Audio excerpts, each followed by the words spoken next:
Well, we're live from Yalta in the Crimea. It's May 27th. The time right now is 7 p.m. And you are joined by the three of us who came, who saw, and who decided to stay. Now, this is a special report because the big news, and it is really big news, that uh, the Zelinsky neo-Nazi regime in Kiev attacked a I think, girls' dormitory in the town of Starobelsk, Starobelsk in Lugansk in the Donbas region. And there were some 21 girls that were killed, and another 60 were injured. This happened on Friday.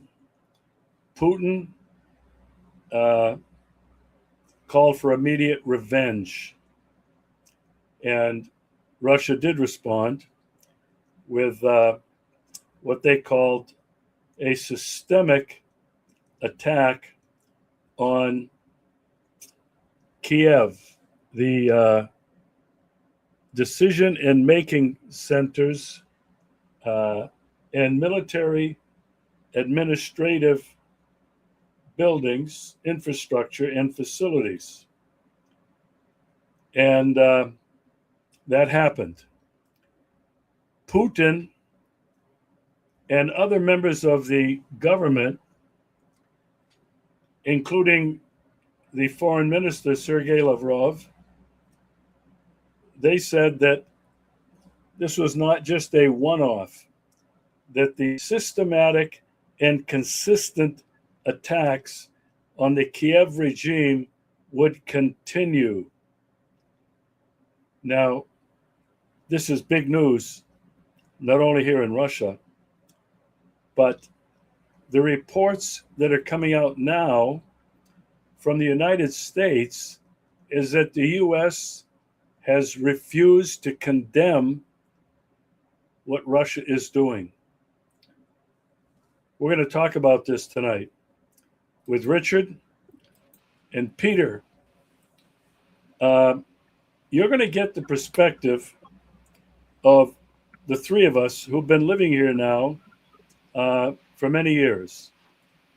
And it's a very different perspective than you're going to get from any of those other commentators in the alt media or the blogosphere, because none of those guys live here. So tonight, I hope that we can reflect on the mood of the people in Russia in reaction to this horrible attack, which just comes on the heels of the United States attack on Minab, the Minab school in Iran, on the first day of that war at the end of February, where they killed 73 children and some of their teachers. Iran responded with attacks on every single U.S. base in the Gulf states, and there was no reprisal. So tonight, we're going to talk about and analyze what we think is happening in Russia, what Russia will do, will it be enough, and finally, is Russia really ready to take a couple of more steps up the escalation ladder in response to the attack from Kiev?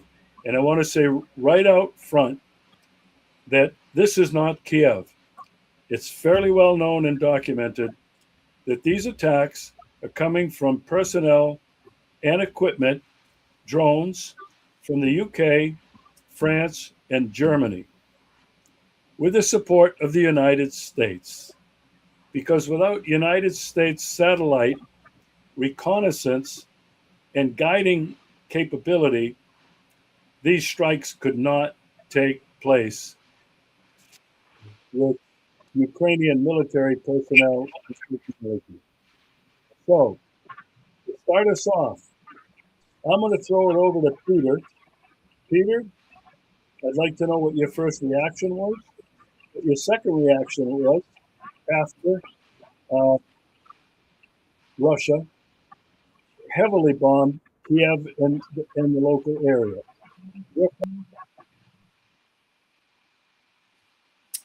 Well, we pretty much knew something like this was coming. I guess we had a kind of an emergency broadcast 2 or 3 days ago, right after we learned about this. And I was saying at the time, I thought Russia needed to seriously hit Ukraine hard, but I don't know. I think I've changed my thinking a little bit on it. I think they still need to hit Ukraine hard, but I think they need to hit Ukraine, or not Ukraine, Kiev, extremely hard to send a message to the West. I don't know if that's going to be enough. I think probably not. So what the Russian leadership I think is going to have to do is hit Kiev extremely hard. The government and military centers. They're going to have to, I think, strategically pick some military targets outside of Ukraine, in maybe some of the Baltic states, or in Finland, or even in Poland, to send a strong message. Hey, we've had enough of this, because the mood has definitely changed in Russia at every level, and it's bizarre to me, even though the United States refuses to condemn Russia. I'm shocked that they're not condemning Ukraine's attack on that school, that teachers' college of young boys and girls from 14 to 18 in range. So far there's 21 dead that we know, and then there's many, many more in critical condition. But Russians, it's completely crossed the line. When you target children, knowingly target children, then, and I guess that's the part that kind of I'm really upset and not happy about the United States or any Western country not condemning Ukraine. It was a terrorist action. I mean, clearly terrorist action of attacking civilians. So it's just, yeah. We all dropped out. Apparently, I had some internet problems. So, Peter, I missed the last part of that. All three of us dropped out. I hope people will stay with us. I heard him real well. I'm sorry, I heard Peter real well. Yeah, I lost everything. Peter, can you just repeat for me? The last thing I heard was you thought that maybe Russia needed to strike bases or places in the Baltics and maybe even Poland. You want to finish that thought? Yeah. Well, I think they're going to continue to strike Kiev extremely hard, but I don't think that's going to be enough to send a serious message, because it's clear that European and U.S. leaders have no respect for Ukrainian life. So if they could just, target a lot more targets in Ukraine, it's not really a serious. So I think they're going to have to target either some of the Baltic states. Now, right now, there was some Kaliningrad was just attacked, and there's speculation that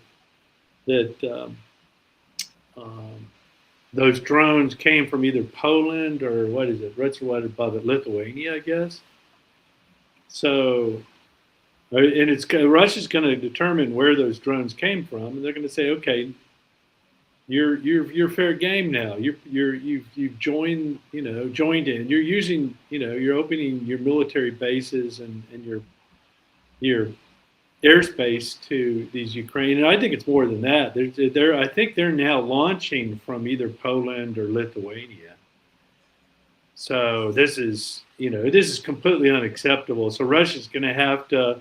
And I think the best way to handle it is say, hey, we're going to target this military base. You've got 12 hours to get everyone out of there. We're going to destroy the base, and send a message and say that this is not. This is retaliation for your support of continued attacks deep inside Russia. Okay, I'll have a couple of comments on that later, but Richard, I want to throw it over to you. What was your first reaction when you heard about the attacks? And by the way, I don't think those were drones. When I saw photos and video of the destruction, those had to be cruise missiles. Yeah. They had to be Tomahawks. Oh, yeah. There's no way that a drone or two or three, because there was a wave of attacks, just like in Minab, a wave of them, not just one, but a wave of them. The destruction was unbelievable. So, Richard, what were your thoughts immediately when you heard the news about that? And then, second of all, how would you judge and assess Russia's response? Take it away. Well, yeah, I was outraged by it. I mean, how can you not be? The thing about it is, and at the beginning of the show, you I think you mentioned about the United States bombing Iran and killing them schoolgirls and stuff like this. And then, you have to, not to get off the subject, but you take Israel and you look at Israel just going into Lebanon and leveling whole neighborhoods and killing civilians. This is the satanic terror that the United States, Israel, and Ukraine together, not much difference in their actions. Genocide, murder, and satanic terror. And and these people, again, we had spoken a few times before about this. You can't, they will never tell you the truth or anything like that. It's or signing any agreements from. But of course, I was outraged by the bombing of the school things, but also really set back of any hopes of any peace negotiation going on over here. And we live here. So all I see going on is all I see is new technologies coming in here and sheer satanic terror from NATO forces and the Ukrainians. And it's not going to get any better. It's only going to get worse. I wish I could think different, but I just don't see it any different, As far as Russians, striking in Kiev, I don't blame them one bit. I wish they would go down there and just take over Odessa and block that place. Okay, I wish they would do a little more. I missed the show last time. I apologize for that, but that's some of the stuff I would have mentioned before. Okay, but yeah, sure. How can it not affect, especially us living here? But I don't, well, I just see this as a much bigger, wider war for us over here. That's the way I look at it. I wish that wasn't the case. Yeah. Well, I can't disagree with anything either of you have said. My own feeling is this, and this will be the first time that I express this publicly. I have never felt so worried and unsettled as I do now. Not just because of this attack on Friday, but it's accumulation of things. Since February 28th, we've been following what's going on in Iran. A powder keg that could have erupted into a nuclear war. Trump, unhinged, contradicting himself, changing his position from one day to the next. And then we have a ceasefire. Then we don't. And then they're violating it. Then U.S. is violating it. And then the attack on Friday, so similar to the attack on the school in Minab, Iran. So similar. The Richard, I think you said it best. It's a satanic cult, and it can only be a satanic cult of people who show no respect for human life. Now, I believe, like you guys do, that, well, at least you, Richard, that's what's going on. And when I look at Russia's response, I agree with you guys. I think it was a good response, but not enough. In fact, as I said in the opening of the show, from Lavrov to other Russian officials, including people like Medvedev, have reinforced what Putin has said, and I don't believe he's walked it back yet, that the systematic and consistent attacks on Kiev will continue. Yeah. And as I mentioned at the top of the show, the United States has not condemned it, neither Trump nor Rubio. But the other thing that the three of us know, and we've talked about so many times, the United States continues to support what Kiev, what America's little piglets are doing from the UK, France, and Germany, and these little Chihuahua Baltic states. The United States has been supporting them. So are they against it? Are they in favor of it? Plausible deniability. But in my mind, there's no doubt that it has always been and will continue to be the United States behind all of this. Now, Peter, I don't know what would happen. Is Europe and NATO different than the Gulf monarchies and all those American bases that were rendered useless, which has to mean destroyed? What if Russia did send, they don't have to send an Orisnik. What if they send an Iskander hypersonic missile that can't be shot down? What if they did send one to Latvia? What if they did to American base in Latvia or to a Latvian military base where, Peter, as you said, maybe some of these attacks are originating? What if they did the same thing to Poland? I think Russia would have had more reason to attack Poland because for the last 5 years of this war, it's through Poland by train or truck across into Ukraine, carrying all of that military hardware that the United States and the West have been shipping to Ukraine. There's a lot of us here that are aware of that and have questioned, why has Russia not struck those train depots, those bridges? It's a big question. Poland certainly would be a candidate. Now, I was talking to some people in the last day or two who said Russia should go so far as to attack an American smaller military base in Germany. Now, I'd like to know what you guys think. Do you think that the United States of America, that Donald Trump could take a punch in the nose like that and remain silent? Richard, you first. What do you think? Yeah, good question. Yeah, I think Russia should have done a lot more than what they're doing a long time ago. And I'm not the only stuck around here. They're wondering what's going on too.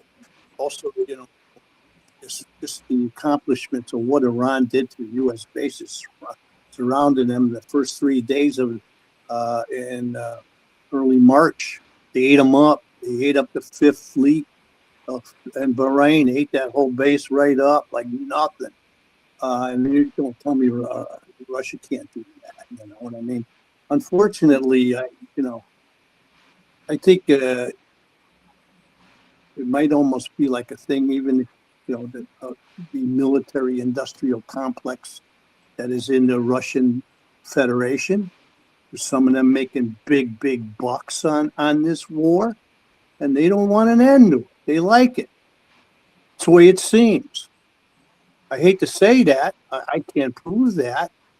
But I mean, when you look at the facts of 2015, I believe it was 2015, the country of Syria was 70. They had ISIS fighters, Israeli, United States, NATO hired head choppers, and they were going with the model of Syria dead by 1,000 slashes.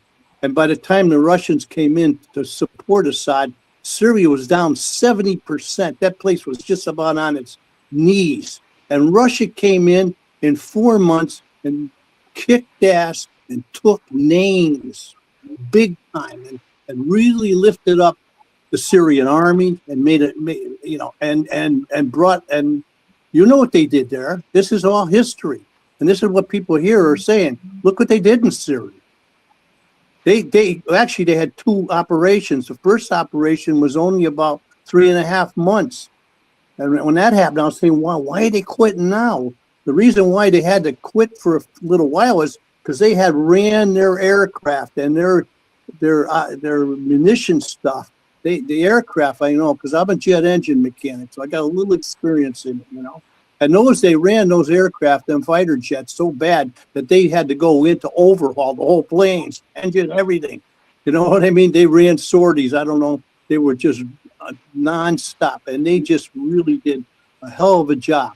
So, and now we're into the 4 or 5 years going into the war here, and it's emboldened these people, these satanic forces. It's emboldened them. They just got $90 billion from the European Union, so now they're getting emboldened up there, and to deep strike. Their aim here is to weaken Russia and regime change. So, and Putin's probably hitting regime change. I'm not saying it's possible, but President Putin is feeling some serious heat over the long time it's taken to here. That's part of the NATO's goal, part of the RAND Corporation's outline, and cut. So they're kind of getting. And one other thing, I don't want to go too far here, but I just watched the CNN thing today about this, and they didn't mention nothing about Lugansk, the school, but they were saying, "Oh, look how Russia come in there and just that fierce night of bombing and killing civilians." They didn't even recognize it was a retribution for that. And people in America don't know this is going on. I know because I speak to a good friend of mine at least once a month, and he didn't even know about the U.S. bases being hit in the Gulf states. I'm going to call him probably Sunday, and I guarantee he doesn't even know about the school in Lugansk. But yeah, you know what I mean? It's so, they're only hearing so much on the Western side. They're not hearing it. They're not hearing why Russia does stuff. So just woke up one day and attacked the Ukraine. That's what they believe. Yeah. Well, one thing you mentioned, Rich, that I think is important is that Putin is beginning to feel the heat, and some of that has been reported. The Western press has said, the economy is not doing well. Inflation has gone up. The fact that inflation has gone up is true. They know that there's something going on with the central bank, that, the price of everything's going up, taxes are going up. People are uncomfortable about that. They're wondering really what's behind that. And the other thing was about, 3 weeks or a month ago, the Russian social media digital ministry shut down the entire internet. And there were millions of people, not only in Moscow, individuals and businesses that use the internet, especially Telegram, for business. And so, given what's been happening with this war in Ukraine, the bombing of that school, you put all that stuff together, and there really is beginning to be some dissent that is rising to the surface. And anyway, Peter, I want to throw it over to you. How far up this escalation ladder do you think Putin will go? Well, I can tell you this: if Putin does nothing, if Putin just continues to kind of hold back, whether it's attacking Kiev or outside, NATO, this will win. The leaders in Europe are bound and determined at this point to go to war with Russia by 2030. So Russia knows this. Russia sees this. Russia, I think President Putin and those around him now understand they have to take some pretty serious actions now, because if you wait till 2030, that eventually will go nuclear for sure, 100%. So Russia has to address this issue now, and they have to do it in a very convincing way. So I think what they're going to do is keep attack Kiev in a very definite, hard way. But I think they're going to also have to reach outside of now. I wouldn't. So far, it looks like the U.S. says, "Hey, if there are attacks on NATO, the U.S. I don't think they would bring in Article 5 to get involved." Now, if we attack, I agree with you. Well, that's my point. If we attack some U.S. military base, or at this point, that would involve the U.S. I think we need to avoid that, because, like you said, they're sitting on the fence. I think that might push them over the fence into getting involved. Whereas if we attack just specifically a NATO base with a hard hit, but I think that's just it's gonna have to happen. I don't think just attacking Kiev is gonna get the point across. Yeah, and you're not the only one. Yeah. Right from Sergei Karamanov and Dmitry Medvedev, the former president, have been outspoken almost on a daily basis, putting forth the belief that Russia is not going far enough in Kiev, but has to strike outside of Ukraine. And for that, what it means is NATO countries. And my own personal opinion, based on the fact that the United States didn't go nuclear when all of those American bases were rendered useless, basically destroyed. The American F-15 shot down that tanker plane, that 2 or 3 of them that were destroyed. America didn't go nuclear. And so I will raise the question would Trump, the United States, go nuclear if a base, even one of their smaller bases or a NATO base in one of those countries, Latvia, Lithuania, Estonia, would America really climb that escalation ladder to the top and go nuclear? I don't think they will. The other thing that I wanted to say is that I wonder and have wondered why Russia has not taken out the real decision centers in Ukraine. Yes, they supposedly have taken out some European military, high-ranking military experts who were underground in supposedly safe places where they might have been destroyed. It's hard to tell. But when I think about decision centers, and this is how Russia described it: systematic strikes on Kiev decision-making centers and military administrative infrastructure, facilities of the Zelinsky regime. Why Yeah. has Russia not attacked Zelinsky's hideout on Bankova Street? Why has Russia not attacked the Ukrainian Rada, their parliament?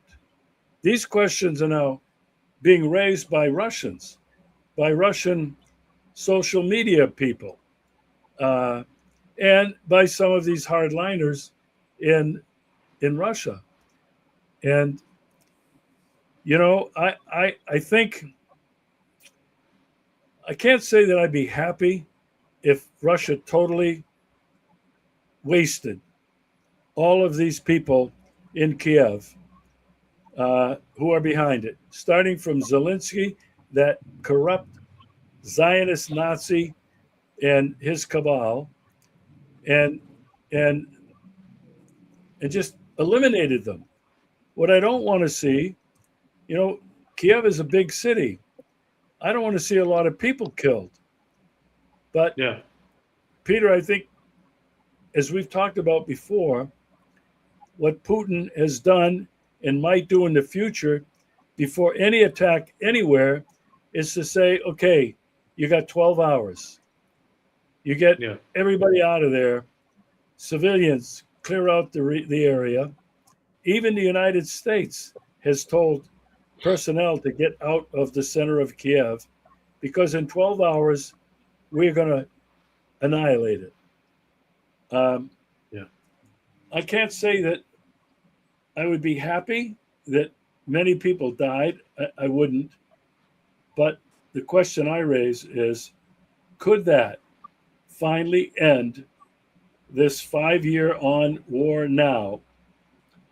And in addition to that, I agree with what Richard said. I think if Russia is going to gain some kind of security guarantees, not from Trump or the West, but by taking over Odessa and all of Ukraine so that nothing comes in from Poland or anywhere else. Those are my initial thoughts, but I want to change the subject a little bit, guys, because this is very much part of it. With this attack and the recent supposedly drone attacks, but there are also missile attacks deep into Russia, attacking Russia's oil refineries, Russia's oil export facilities in deep inside Russia. What do you guys think when you read the news about Marco Rubio today?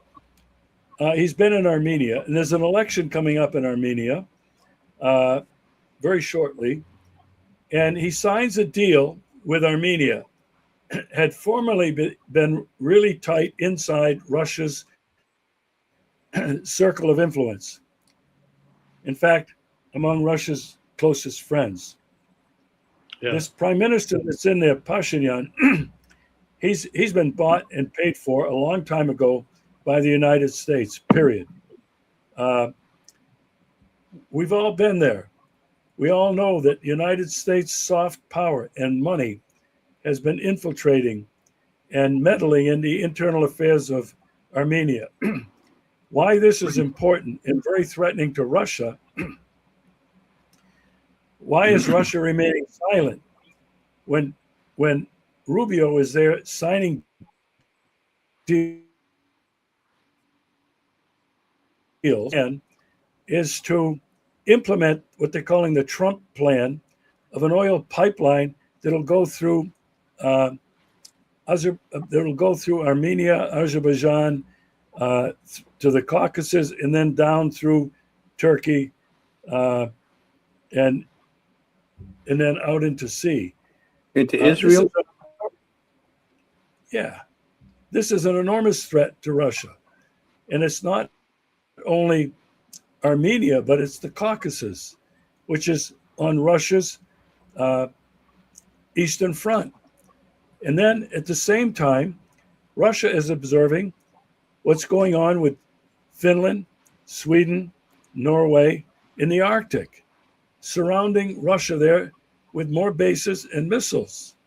In addition to that, for decades now, the United States has been leading and conducting these NATO exercises along Russia's border, live fire exercises with tens of thousands of troops and military hardware, gaming a first strike attack on Russia.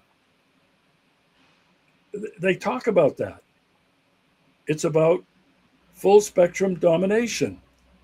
It's about the attacking on, as Richard said, to bring about regime change, get rid of Putin and anybody else, and then break it up and steal its resources. My question to you is, if you were sitting in the Kremlin or in Russia, how would you put all of this together? Would you be at all really concerned, giving all of this that's happening, and giving the fact that Russia has been so demonized in the United States and the West that nobody can even sense the danger of this escalating into the nuclear annihilation of life on the planet? Peter, coming to you first, your thoughts. Well, I think we'll be lucky if we can avoid nuclear war in the end, because I think the only hope I have of it not going nuclear and completely going out of control is that these satanic forces in the West are not suicidal. Meaning they'll look at the current situation and go, well, we've overplayed our hand. We better back off. We'll, regroup, fight another day. Or are they all in? And I guess that's kind of the question, because I believe, all the things you said, I think Russian leadership has their hands full. And it's easy, very easy for us or anybody to Monday morning quarterback. And I know the Russian leadership cares deeply about Russia and Russians. So I think they're doing everything they believe, every step that they're taking is the right step.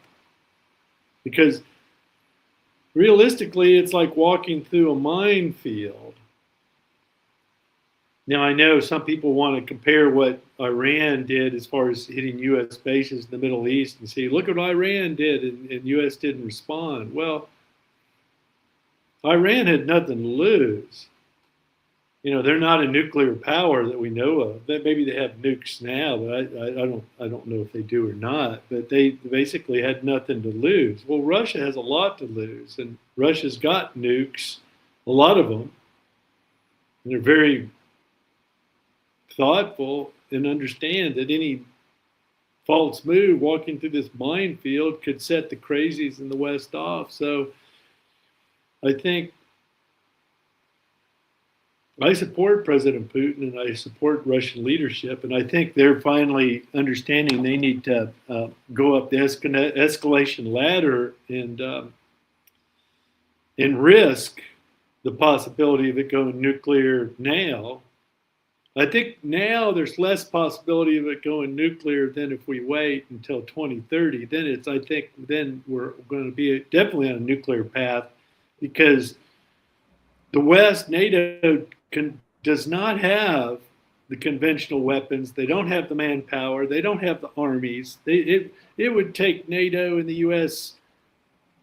10 years to get the weapons and the manpower to really have a realistic conventional war against.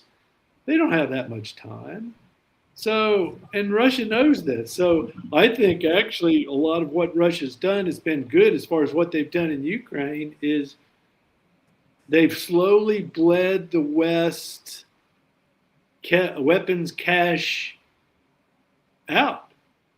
And if you look at, because they now they're sending U.S. sending weapons that were in Ukraine down to Israel, and they're running out of those weapons. And U.S. does not, and Europe does not have the military industrial capacity to produce. Now they if we go to a kind of a hybrid, if we're going drone warfare, I don't know. That's such a new thing that, and I think that's a calculation that Russia's staying ahead of the game with the drone warfare, but that's changing, some of the calculus of how they're approaching things. So I think they're going to have to. They just have to let the EU know and NATO know enough. And if you want to really go to war, let's do it now. Come on, bring it on. But, is the West suicidal or not? I don't know. All we can do is it's like, okay, Russia's got to make these moves now, these hard moves in Kiev and outside to NATO, and hope that the crazies in the West aren't suicidal and want to take it nuclear, because we all know, I know Russia does not have a nuclear first strike doctrine, but the West does. Russia knows this. So if the West takes it nuclear, God help us, then it's then it's a total, then we're all in trouble. So I think Russia's taken the steps it needs to, will escalate up the escalatory ladder as much as necessary, and gauge the reaction. And I think the reaction they're looking for is, oh, Russia's serious. We need to stop talking about war because that is not a good idea. I hope that's the reaction from the West, that they finally wake up and go, okay, we're not really suicidal. Let's back off. Let's stop this. Yeah. Yeah. I agree, I guess. I've also been afraid that a miscalculation, a lack of proper judgment could lead to an accident, because we've come so close so many times.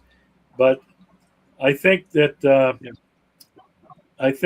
only time that the United States would resort to using a nuclear weapon would be like they were in a corner, they're dying, and they know that they've lost. And in that case, what the heck? We'll take everything down with us. Richard, what are your thoughts? As far as Armenia goes, there's no way Russia will allow Americans to come in there. No way. I know that as a fact. The last few times I went to Armenia for several reasons, I noticed French, a lot of French coming in there. And then all of a sudden, well, the first year the French started coming in. They've been the last 3 years coming in there a lot. And then all of a sudden the next year, Armenia just happened to have a nice gold mine find. And boy, the French were flowing in there big time. Probably, the Rothschilds were telling them, we can give you some nice loans. We'll help you out. And then the Americans, they were always in Armenia right through the USAID. I've seen Americans there in Armenia, and I've been there 5 times. But I don't believe the Russians will allow any really deep influence in Georgia or Armenia. And I know the Iranians won't. But they'd love to get in either in Azerbaijan or Georgia or Armenia, just to kind of as a buffer between the huge amount of import and export and military import and export along the Caspian. That's a major highway now along the Caspian. It has been. The war over here has been going on, 4 years? So at least 2-3 years since the Iranians started helping out with the Shahed drones, and now it's tit for tat with both. So they'd love to get in to this Caspian Basin area. They'd love that, but I don't think the Russians will allow that, or the Iranians won't allow that. You mentioned some other stuff. You quickly mentioned, now there's another thing, like when you mentioned in the polar, now there's Greenland. Greenland really fits in, and that's why Trump wants to take Greenland, because they could interfere with the Russians through that corridor. The Russian border, we know, is immense. I mean, it's probably half the globe when you look at it, where they could attack. And like you're saying, so that's, but I personally, I don't believe that they would allow, because it's just too small of a place to put, you know what I mean? Armenia's small. It's not big. It's not the size of maybe South Carolina or something. It's not that big. And Gruzi is not that big either. Georgia's not that big. There's a lot of stuff could happen. And then with Turkey there, that's already now starting to be a real problem for the Azerbaijanis, because the Iranians are real mad at Azerbaijan for trying to sending in terrorist people to cause a coup there over the last year. And then the Russians are real mad at the Azerbaijanis, and they blew up 1 or 2 big ships in Odessa that was offloading weapons to Ukraine. So it's a real bee's nest over there, It's a real bee's nest there. Yeah. It's I think, that's the point that we've been trying to bring out. Your metaphor is as good as any. It's a bee's nest, a hornet's nest, as a matter of fact, given everything that's going on. And, we're going to have to stay on top of this, because if Russia does follow through with those systemic and consistent attacks on Kiev, we're right next door. And that's what probably a lot of people don't realize. Ukraine, until the referendum to return to Russia, was part of Ukraine, was governed and run by Ukraine. And the thing that I want to mention before we conclude is this has been a terribly traumatic war for people on both sides, because there's been intermarriage. People have come from both sides, from all parts of Russia, from Crimea, which was Russia before Khrushchev deeded it to Kiev. There's been intermarriage. There's relatives, there's children, neighbors on both sides of this issue.